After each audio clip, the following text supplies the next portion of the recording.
YT 뉴스 FM 슬기로운 라디오 생활. 안녕하세요. 아나운서 최영진입니다. 이번 주말 우리나라에 들어오는 얀센 백신의 사전 예약이 마감됐습니다. 이번 사전 예약 대상자는 30세 이상 예비군과 민방위 대원, 국방 외교 관련자 등 약 370만 명인데요. 1차 접종 예약 인원 90만 명이 사전 예약이 시작된 지 18시간 만에 마감이 된 것입니다.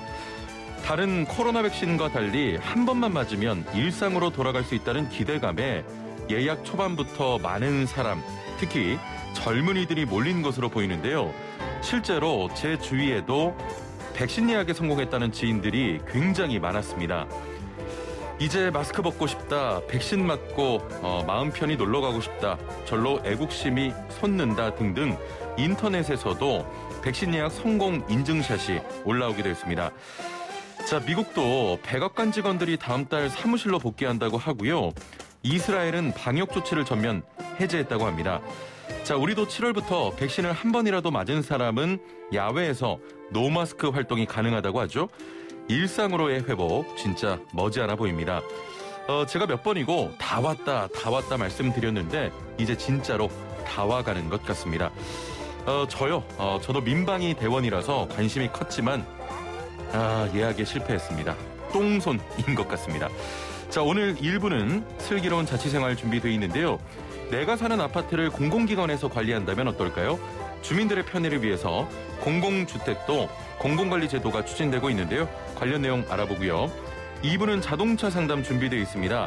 자, 오늘은 자동차 옵션에 대한 모든 것 박병일 명장과 풀어보도록 하겠습니다. YT 뉴스 FM 슬기로운 라디오 생활 지금 바로 출발합니다. 네, 1부는 슬기로운 자취생활 시간입니다. 매주 수요일 우리 동네를 살기 좋은 곳으로 만들기 위해서 지역의회에서 어떤 일을 하고 있는지 알아보는 시간 가지고 있는데요. 내가 사는 아파트를 공공기관에서 관리한다면 우리 생활에는 어떤 변화가 있을까요? 주민들의 편의는 물론 노동자들의 업무 환경 개선까지 확보하기 위해서 공공주택도 공공관리제도가 추진되고 있습니다. 자세한 내용 경기도 의회 김강식 의원 전화 연결해 들어보겠습니다. 의원님 나와 계시죠? 네, 안녕하세요. 김강식입니다. 예, 반갑습니다. 자, 그 공공주택이라고 하면 일반적으로 아파트를 생각하면 되나요? 네, 일반적으로 생각할 때는 이제 아파트를 생각하시면 되고요. 예. 공동주택이라는 게 하나의 건물에서 여러 세대들이 거주하는 주거 형태를 말하는데요. 그렇죠. 이거는 연립주택이나 예. 또 그다음 다세대 주택 이런 것들이 공동주택 형태라고 또 볼 수 있습니다. 예.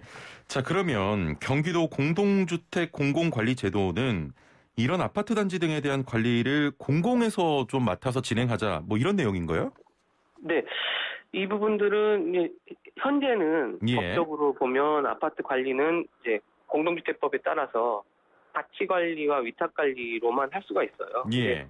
이 부분들은 자치관리는 입주대표회의에서 관리소장을 선임해서 이제 그걸 운영을 하는 거고, 예. 위탁관리는 입주대표회의에서 주택관리 사업자를 선정해서 그 업체에서 관리소장을 파견받아서 이제 공동주택을 관리하는 제도를 말하는데, 예.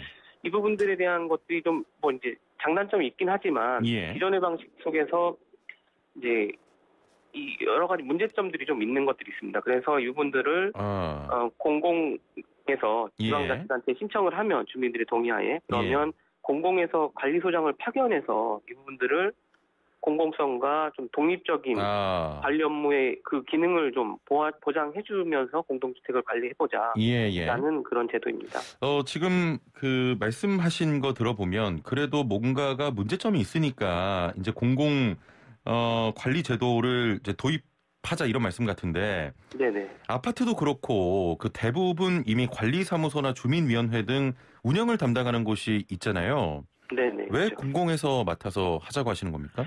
이게 실제적으로 전체에 있는 공동주택들을 이제 공공관리가 필요하다라는 건 아니고요. 이 부분들은 사적 자치의 영역이기도 하고 사유재산이기 때문에 공공에서 너무 과도하게 개입하는 것들은 또 적절하냐 아니냐 이런 논란이 있을 수 있는데 이게 1980년도에 보면 한 10% 정도가 공동주택의 비중이 있었어요. 근데 이미 지금 현재는 한 70%를 넘어서 80%에 육박하고 있고 전 국민의 80%가 공동주택에 살고 있습니다. 이게 그래서 단순히 이제 사유재산이다. 그냥 자치적으로 알아서 해라라는 정도로 하기에는 이게 좀 안 되는 부분이 있습니다. 그래서 이 다양한 주민들이 또 많은 부분들의 주민들이 공동주택에 거주하고 있는 만큼 거기서 다양한 문제들이 발생되는데 예. 이런 부분들의 다양성에 대해서 현실에 맞도록 해줘야 된다라는 생각이고요. 예. 이게 시장 원리가 잘 작동되는 데는 문제가 없지만 구성원들이 뭐 어떤 데는 무관심 때문에 입주자 대표회도 구성이 안 되거나 아니면 또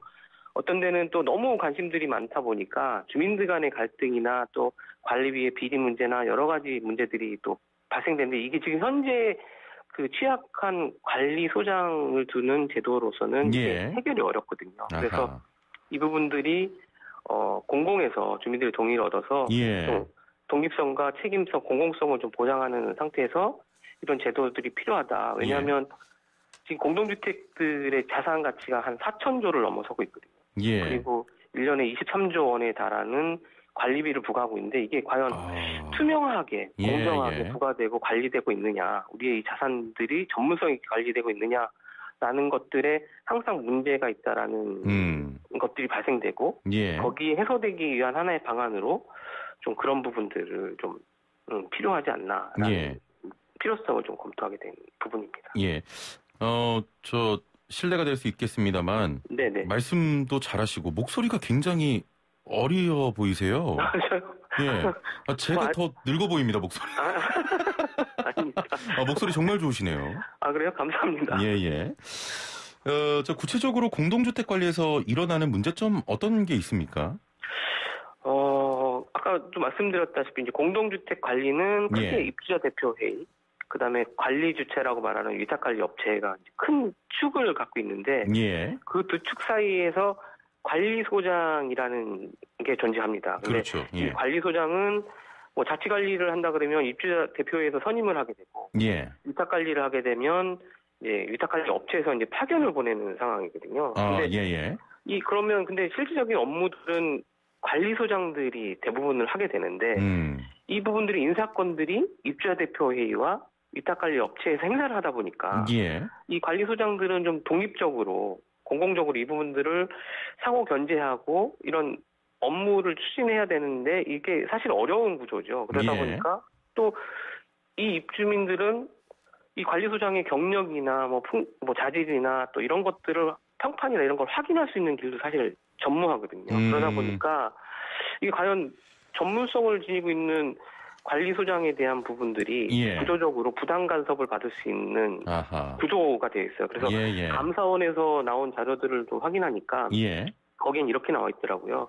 그러니까 의결기구인 입주자 대표회의하고 집행기구인 위탁관리업체 사이에서 상호 견제와 균형이 있지 않다 보니까 그런 형성이 돼 있지 않다 보니 불공정한 거래나 비리가 발생하고 있다라고 얘기를 하고 있거든요. 이런 부분들이 되게 취약한 부분도 있고 그러다 보니까 이 전체 구조적으로 보면 관리소장들이 자격증을 가지고 있는 유일한 전문가임에도 불구하고 이 사람들의 평균 계약 기간이 1.2개월이라는 통계가 있어요.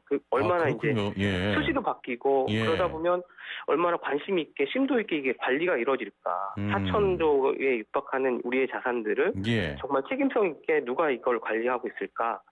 라는 부분들이 있고 그러다 보니까 2개월이면은 굉장히 짧은 기간이죠. 왜냐하면 뭐 3개월, 6개월짜리 계약 기간이 많다라는 것들도 많이 있기 때문에 이 취약한 근로 환경 속에서 과연 이분들이 정말 주민들을 위해서 그다음에 이 4천조가 넘는 자산을 위해서 심도 있게 관리를 집중해서 할 것이냐에 대한 것들을 좀 우리가 고민할 필요가 있고 그러다 보니까 이제 또 주민들의 갈등들이 있는데 이 문제들의 해소는 또 관리소장이 다 하고 있어요. 뭐 층간소음의 문제들을 해결하러 왔다가 소장하고 뭐 다툼이 생긴다거나 입주민과 입주자 대표의 의견이 달라서 그 부분들을 따지기 위해서 왔다가 소장을 또 폭행하는 사건들도 있고 얼마 전에는 또 입주자 대표 회장이 또 관리소장을 피살하는 사건들이 뉴스에서 나오고 그러는데 이런 것들이 현장에서는 발생되고 있는 여러 가지 형태들이에요. 말씀 들어보니까 이제 사회 문제로까지 대두가 되고 있고 우리 돈이 그냥 좀 샌다 이런 느낌도 드는데 최근에 좀 문제가 되는 것들이 바로 아파트 경비원에 대한 폭행이나 주민들의 갑질 논란이 있지 않았습니까? 그렇죠. 공공에서 운영하게 되면 이런 문제도 좀 해결될 수 있을 거라고 보십니까? 일단은 뭐 이 갑질 문제나 뭐 폭행 문제들이 이런 제도를 도입해서 완벽하게 해결되는 뭐 그걸 위한 제도는 아니긴 하지만 예. 어쨌든 공동주택에 대한 부분들의 주거 비중, 그러니까 국민들의 비중이 한 80%가 이제 넘어서고 있고 예. 그러다 보니까 다양한 계층들이 거기에서 이루어지는 공동체가 형성이 안 된다거나 여러 가지 문제점들이 있는데 이런 부분들이 공동주택에서 주거하는 문화들을 형성하는 부분들에 있어서도 이 관리소장의 역할들이 중요하지만 아까 말씀드렸다시피 취약한 지위에 있다 보니까 이 부분들에 신경 쓸 여력들이 없는 것이죠. 예. 그리고 그러다 보니까 이제 주민들은 스스로 뭐 그 부분들을 우월적 지위라고 생각하고 계속 갑질도 하고 뭐 인격 모독적인 부분도 하고 부당한 요구들을 하게 되는데 그렇죠. 이 부분들은 개선을 좀 해나가야 돼, 인식 개선을 좀 해나가야 되는데 이 부분들을 보완하기 위해서라도 그 아주 취약한 구조의 관리소장의 지위를 공공에서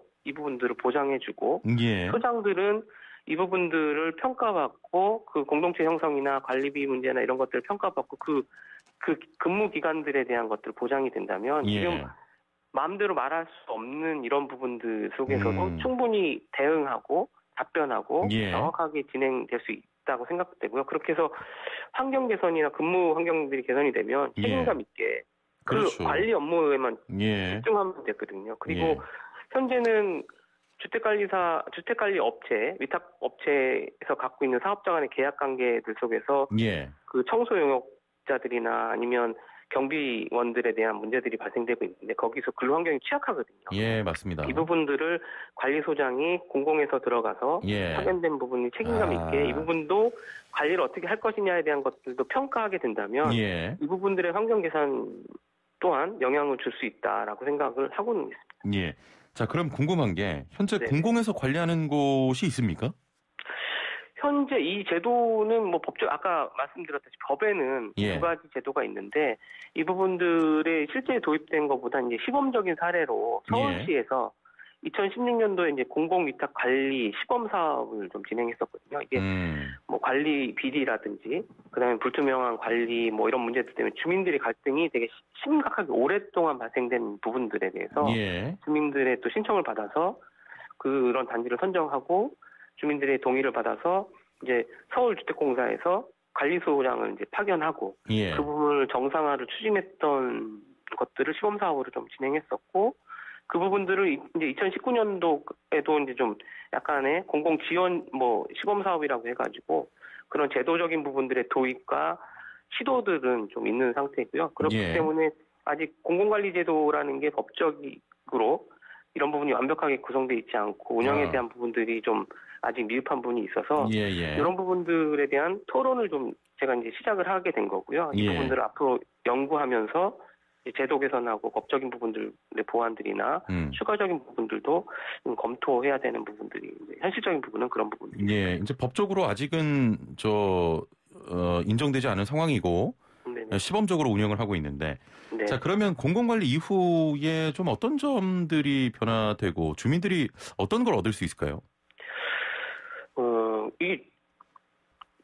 그러니까 전 국민의 80%의 자산, 4천조라는 자산에 대한 부분들이 이 공공에서 이 부분들 뭐 다 도입하자는 건 아니지만 이런 공공관리 제도를 통해서 조금 더 오래 쓰고 그다음 투명한 관리나 투명한 관리비의 관리나 지출에 대한 부분들을 좀 잘한다면 지속적으로 늘어나고 있는 1년에 23조 이상을 부담하고 있는 그 공동주택에서 거주하고 있는 사람들의 관리비의 부분들도 상당 부분 이제 증가폭을 좀 줄여나갈 수 있고 이런 부분도 있을 거라는 생각이 좀 들고요. 그리고 관리소장이나 그 공동주택 관리에 종사하는 분들의 그 신분적인 부분들, 안정적인 부분들이나 소장의 또 독립적인 업무 수행들을 또 하다 보면 거기에서 그리고 이제 그 부분들에 대한 질적인 평가나 양적인 평가들을 또 계속 케어를 공공에서 하게 되겠죠. 근데 지금은 그런 제도들이 없다 보니까 그러면 그걸 통해서 주민들이 받는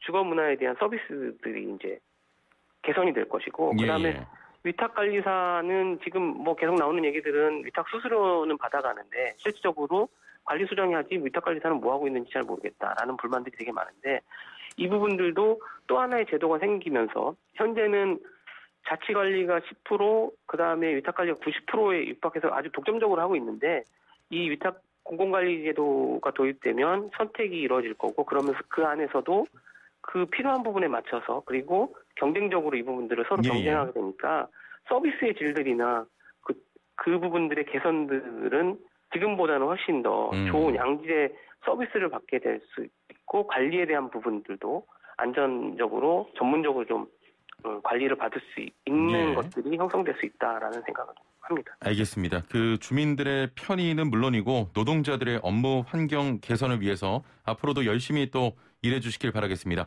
오늘 말씀 감사합니다. 네, 감사합니다. 네, 지금까지 경기도의회 김강식 의원과 함께했습니다. 네, 퀴즈를 드리기 전에 저희가 유튜브로 백신 접종 경험담을 좀 달라고 했는데요. 많은 분들께서 유튜브 댓글을 통해 경험담을 보내주고 계십니다. 대장군 용빈님께서는 병원 운영하는 선배는 의료 종사자라고 접종하고 친구 한 명은 사회복지단체라고 접종하고 후배들은 민방이라고 예비군이라고 접종하고 민방위도 끝난 저는 뭔가요? 하면서 울음 하셨고요. 텍스 H님께서는 월요일 5월 31일에 백신 맞았습니다. 그 전주 월요일에 세종에서 예약을 하고 목요일에 연락이 와서 5월 31일에 맞겠다고 말하고 가서 맞았습니다. 그냥 독감주사 맞듯이 하나도 안 아팠고요. 제가 33살이라서 그런지 고열은 별로 없었습니다. 다만 맞은 부위로 약간 뻐근한 느낌은 맞은 지 이틀이 지난 지금 약간 남아있는 상태입니다. 백신 다들 잘 맞으시고 건강하게 코로나 이겨냈으면 좋겠습니다. 이런 댓글 또 남기셨고요. 감사하고요. 꼬슴도치님께서는 저는 애플리케이션 예약 첫날 접종했고요. 30분 안에 예약 바로 돼서 맞았습니다. 접종 부위가 계속 뻐근했고요. 몸 상태는 양호했습니다. 다만 저녁부터 접종 8시간 이후부터 갑자기 고열 및 근육통이 발생해서 하루 정도 타이레놀 먹고 괜찮아졌어요. 저는 조금 많이 아팠습니다. 라고 하셨습니다. 네, 계속해서 백신 인증 후기 보내주시고요. 자, 오늘의 퀴즈 나갑니다. 본격 문자창 CPR 프로젝트 슬라생 오늘의 상식 퀴즈. 당신은 오늘 어제보다 더 똑똑해집니다. 퀴즈 듣고 정답하시는 분은 단문 50원, 장문 100원의 유료 문자 샵 0945번으로 정답 보내주시면 되고요. 애플리케이션 댓글창, 유튜브 댓글창을 통해서도 참여 가능합니다. 정답 맞추신 분들 중에 추첨을 통해 상품도 보내드리고 있으니까요. 퀴즈 잘 듣고 맞춰주시길 바랍니다. 자, 그룹 방탄소년단의 신곡이 미국 빌보드 메인 싱글 차트인 핫100 정상에 올랐습니다. 피처링한 곡까지 포함하면 핫100에서 네 번째 1위라고 하는데요. 그룹으로 따지면 1970년 잭슨5 이후 51년 만에 가장 단시간 내 4곡의 핫100 1위 곡을 보유하게 됐습니다. 자, 그럼 오늘 퀴즈 나갑니다. 빌보드 핫100 1위에 오른 방탄소년단의 신곡 제목이자 우리가 자주 접하는 식품이기도 한데요. 우유에 지방을 분리하고 응고시킨 식품으로 빵에 발라 먹거나 요리 재료로 이용하는 이 식품의 이름은 무엇일까요? 1번 마가린, 2번 버터, 3번 크림치즈. 정답 아시는 분은 보내주시면 되고요. 여러분께 드릴 선물을 소개해드립니다. 정직한 건강식품 전문점 백서라이프에서 활력소 치명 청심단 3천 선물 세트와 로얄 아르간 커네로의 선물 세트, 영화 드라마 예능 다큐멘터리 애니메이션을 무제한 감상할 수 있는 왓챠에서 프리미엄 1개월 이용권, 요리하는 천하장사 박강덕의 감칠맛 나는 국물 해물디포리 다시팩, 88년의 전통 이탈리아 명품 커피 1리커피에서 프리미엄 스틱 원두커피 세트, 해썹 인증받은 7분 밀키트 1000명 시식평가단이 만든 은큼 떡볶이에서 떡볶이 키트 3팩, 착한 세제를 만드는 소다스쿨에서 베이킹소다 선물 세트, 익산 함나 배달 목장에서 직접 짠 신선한 원유로 정직하게 만든 목장형 플레인스트 요거트, 착한 요구르트를 농장에서 직접 재배한 채소를 사용한 맛있는 한 끼 마곡 테이블에서 2인 식사권을 드리고요. 지금 문자들이 좀 오고 있는데 미양이 바보님께서는 우와 충격, 최영진 아나운서가 민방이라고요? 헐 하셨는데 어떤 의미인지 궁금합니다. 이게 동안이란 뜻인지 노안이란 뜻인지 궁금하고요. 지화자 조타님께서는 예비군 민방위까지 마친 저는 노쇼 백신도 예약이 안 됩니다. 정상적으로 7월에 백신 맞으려고요. 최영진 아나운서 예비군 아니었어요? 진짜 충격이네요.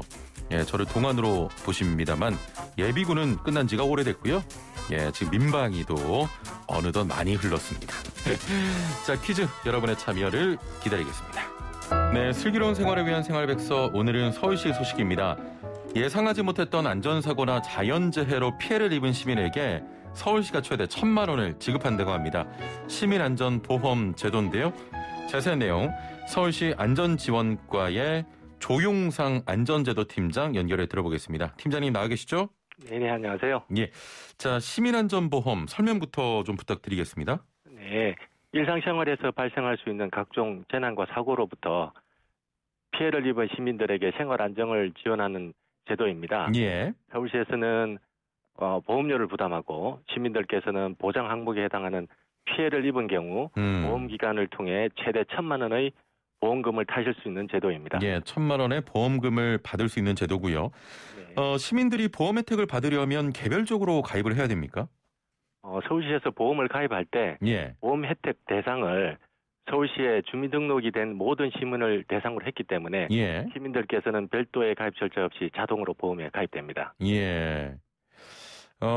그러면 서울시에 이제 등록이 돼 있는 시민이면 누구나 이제 보험 혜택을 받을 수 있는 것이죠? 네네, 그렇습니다. 예. 서울 시민이 이것도 궁금한데 다른 지역에서 사고를 당해도 이게 보장이 됩니까? 사고 발생 당시에 서울시에 주민등록이 되어 있는 시민이면 예. 누구나 사고 발생 지역에 관계없이 보장을 받으실 수 있습니다. 예. 그 항목도 궁금한데 시민안전보험을 통해서 보장받을 수 있는 항목은 어떻게 됩니까? 먼저 태풍, 홍수, 지진 등 자연재해 사망과 화재 및 붕괴 사고 상해, 대중교통 이용 중 교통상해, 예. 강도 상해로 인한 사망 및 후유장애와 만 12세 이하 아동이 스쿨존에서 교통사고로 상해를 입었을 경우 등에 대해서 보장을 받을 수 있습니다. 예. 시민안전보험이 올해로 2년째 운영 중인데 그동안 주로 어떤 사고로 보험금이 지급이 됐습니까? 지난해부터 올 4월까지 총 67명에게 약 4억 5천만 원이 보험금이 지급되었습니다. 예. 보험금이 가장 많이 지급된 항목은 화재 사고로 아하. 36건이었습니다. 예. 네, 다음으로 대중교통사고가 27건이었습니다. 예. 혹시 그 기억에 남는 보험금 지급 사례가 있다면 소개를 해 주시죠.